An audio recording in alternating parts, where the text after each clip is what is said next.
কচুর শাক কাটছি। দেখো আমার হাতের অবস্থা। তো আমার হাত ভীষণ চুলকাচ্ছে।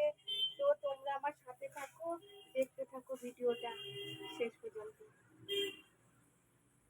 হাই ফ্রেন্ড, দেখো কচুর শাকগুলো ভালো করে ধুয়ে তো এখন সিদ্ধ বসিয়েছি। তোমাদের সাথে আমি রান্নাটা শেয়ার করব, কচুর শাকটা কিভাবে রান্না করি আমি।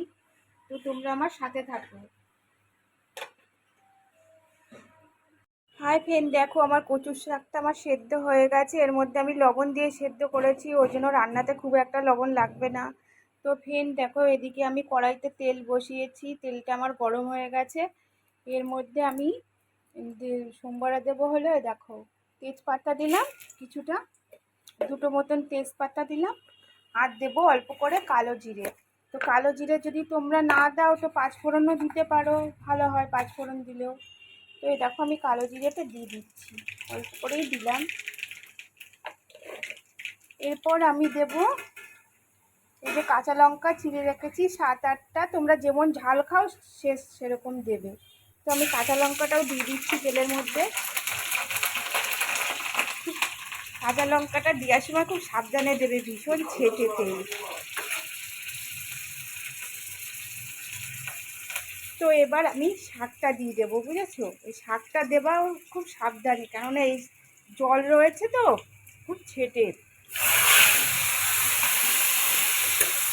দেখেছো ফ্রেন্ড কেমন আগুন উঠে গেছে? খুব রিস্ক এই কচুর শাক রান্নাটা, খুব রিস্ক।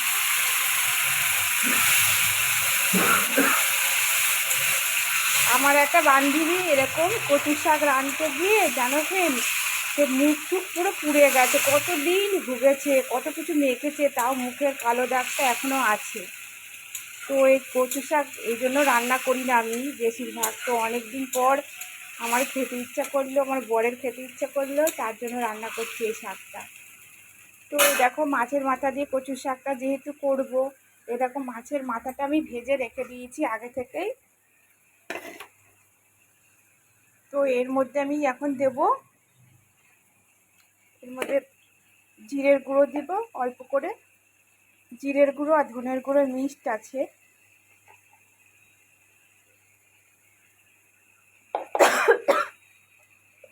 আর দেবো হলুদটা একটু বেশি করে দিতে হবে, যেহেতু আমি একটু হলুদটা বেশি খাই। রান্নাতে যদি কালার না আসে আমার ভালো লাগে না। তো হলুদটা আমি দিয়েছি দেখো। আর লবণটা তো বলেছি এর শাকের মধ্যে দিয়েছি, তাও যদি লাগে তো পরে দিয়ে নেব।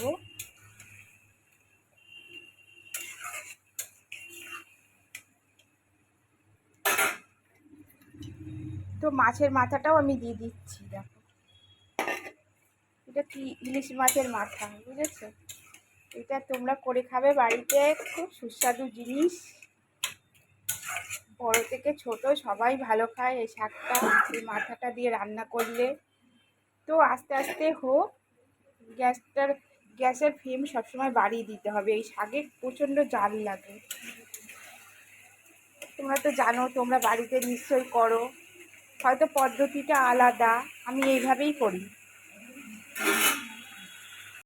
হাই ফ্রেন্ড, দেখো আমার কচু শাকটা একদম রেডি হয়ে গেছে পারফেক্টভাবে। তো তোমরাও বাড়িতে প্লিজ এরমভাবে বানিয়ে খেও। Tata, bye bye.